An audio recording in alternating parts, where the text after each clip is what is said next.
الطباخة بالأجرة بتفتي؟ أنا مش طباخة، أنا طباخة بريمو وست بيت هايلة وخدامة لأهل بيتي رائعة، وعندي بقى نفس في الحلويات يجننك، ومربية أطفال شاطرة وفاشونيستا، ما أقولكيش عاشقة للموضة، حتى ميك اب ارتست شغالة، ومش هقولك محللة، أنا أقل من كده كتير، بس عندي تفكير بيعجب كتير من الناس.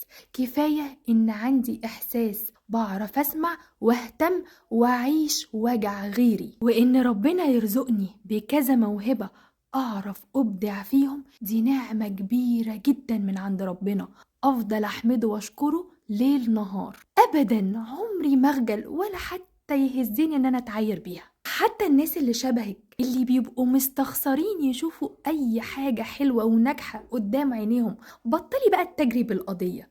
أنا عايزة أقول لكم آدي حالي من ساعة القضية، كل حساباتي مهددة، ومنهم اللي راح خالص ومش عارفة أرجعه.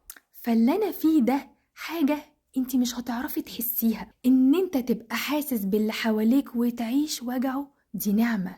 ان انت تبقى محترم وما تجرحش غيرك، دي نعمة. ولو فاكرة انك بالكلمتين دولت عرفتي تجرحي، تبقي غلطانة. بالعكس، الكومنت بتاعك اللي ما كانش متشاف ولا كان هيتشاف، ديني طلعتهولك قدام الدنيا كلها. انا شخصيا فخورة بكل مرحلة عديت بيها، وفخورة بكل نعمة ربنا أنعم بيها عليا وعرفت أبدع فيها، وقبل كل دول فخورة بأخلاقي. ويبقوا قوليلي بعد الكومنت ده هتفتخري بإيه؟